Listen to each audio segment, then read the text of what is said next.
Hello दोस्तों, चलिए एक सवाल देखते हैं जे एडवांस 2013 का वर्क पावर एनर्जी का एक सवाल है।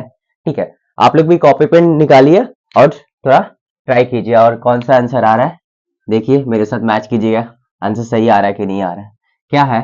A particle of mass 0.2 kg is moving in one dimension under a force that delivers a constant power 0.5 watt to the particle. If the initial speed in meter per second of the particle is zero, the speed in meter per second after 5 second is।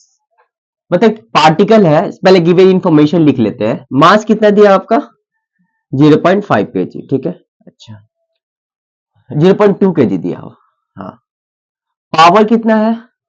Power आपका है 0.5 what constant power. ठीक है भाई, initial condition दिया हुआ है, मैंने t equal to zero पे पार्टिकल का जो स्पीड है आपका जीरो है। ठीक है, बोला t इक्वल टू 5 सेकंड में पार्टिकल का स्पीड हमको बता दीजिए। इतना इंफॉर्मेशन दिया हुआ, मास दिया हुआ, पावर दिया हुआ है, t इक्वल टू जीरो पे इनिशियल स्पीड जीरो है, t इक्वल टू 5 सेकंड में फाइनल स्पीड पूछा है। ठीक है, कैसे कीजिएगा, ट्राई कीजिए। पावर दिया हुआ आपका, ठीक है, कांस्टेंट फोर्स लग रहा है, अंडर अ फोर्स जो कांस्टेंट पावर डिलीवर कर रहा है। ठीक है, तो कैसे करेंगे? अच्छा, पावर क्या होता है देखिए, डी डब्ल्यू बाय डी टी होता है। Rate of change of work d डब्ल्यू बाय डी टी पावर होता है। वर्क क्या होता है यहां पर? Work equal to change in kinetic energy. तो यहां पर फाइनल काइनेटिक एनर्जी लिख सकते हैं minus initial kinetic energy. Initial kinetic energy तो जीरो होगा, तो वर्क मेरा direct half m v square लिखेंगे। वर्क जो मेरा क्या होगा? Half m v square. ठीक है, तो यहाँ पर हाफ एम बी स्क्वायर निकाल लेते हैं। मुझे क्या करना होगा? वेलोसिटी को टाइम का फंक्शन में लाना होगा और टी इक्वल टू 5 पुट कर देंगे तो मेरा वेलोसिटी बाय स्पीड आ जाएगी। ठीक, तो p d by d t work की जगह पे क्या लिखेंगे? Half m v square. मेरा हाफ और एम कांस्टेंट है वो बाहर आ जाएगा, तो हाफ एम कांस्टेंट आ गया और डी डी टी ऑफ क्या रह गया? V square. तो वी स्क्वायर का डिफरेंशिएशन क्या होगा? 2 सामने आ जाएगा, 2 बाई 2 एम। ठीक है, 2 सामने आ जाएगा, बचेगा आपका v, एक पावर कम जाएगा, फिर dv बाय dt हो जाएगा। ठीक है, पार्शियल डिफरेंशिएशन 2 सामने आ गया, एक कम गया तो बचा v और फिर dv बाय dt हो जाएगा। ठीक, अच्छा, तो यहाँ पर 2 2 कैंसिल हो गया। t इक्वल टू मेरा कितना है? यहाँ पर इस तरह मिटा दे रहा हूं मैं। इसका अगर डिफरेंशिएशन करना हो, इधर देखिए, dv स्क्वायर बाय dt है ना जी। ठीक है, तो 2 सामने आ जाएगा, फिर b बचेगा, dv बाय dt होगा। ठीक है, क्योंकि t के रिस्पेक्ट में कर रहे हैं। ठीक, अच्छा, यहां पर मेरा क्या आया? p इक्वल टू 2 2 कट गया, m v dv by dt। p का वैल्यू मुझे पता है, p का वैल्यू कितना है? 0.5। अच्छा, मास कितना दिया हुआ है? 0.2। ये v है, ये dv बाय dt है। पॉइंट हट गया, इधर 10 आ जाएगा और इधर भी 10 आएगा, 10 10 कट गया। ठीक है, तो ये 2 को इधर ले आ रहे, 5 बाई 2 हो गया, मेरा क्या हो गया? v dv बाय dt हो गया। ठीक है, t b dt को इधर ले आता है, 5 बाई 2 dt इधर क्या है? v dv। अगर मैं दोनों तरफ इंटीग्रेट कर दूंगा तो मुझे v as a function of t मुझे मिल जाएगा।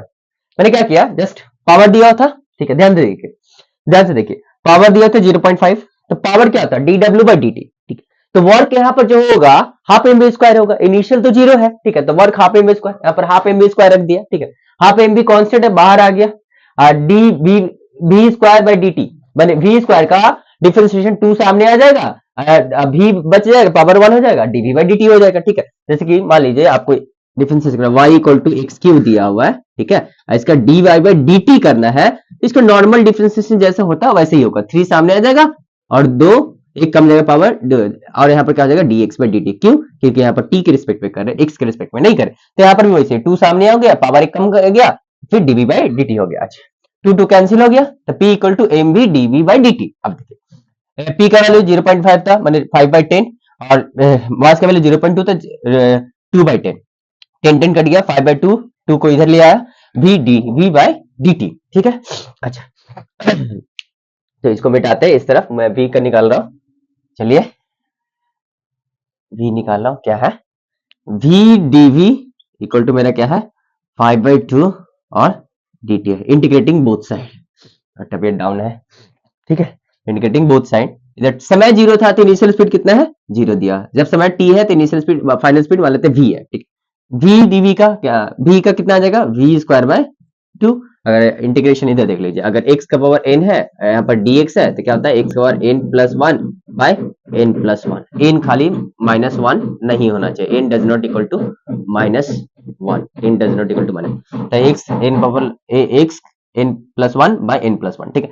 तभी v का पावर 1 था तो 1 प्लस 1 2 होगा बाई 2, v से लेकर 0, 5/2 कांस्टेंट है, dt का क्या हो जाएगा t, 0 से लेकर t तक। अच्छा, अपर लिमिट पुट करेंगे v स्क्वायर बाई 2 आएगा, minus lower limit j square by 2, 5/2 यहाँ पर t माइनस 0, तो यहाँ पर ये तो खत्म हो जाएगा, v square by 2 equal to 5t by 2, 2 cancel हो गया, v स्क्वायर इक्वल टू कितना है आपका, इस तरफ मिटा दे रहा हूं, v स्क्वायर इक्वल टू कितना आ गया, v square equal to 5t आ गया, तो v इक्वल टू आपका रूट अंडर 5t आ गया।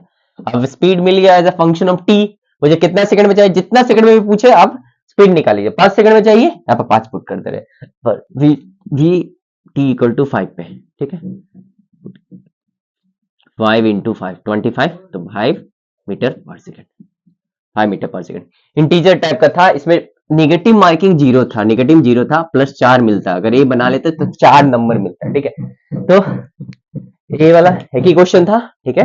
आप लोग अच्छे से पढ़ाई करते रहिए, एग्जाम का तैयारी अच्छे से कीजिए, धन्यवाद।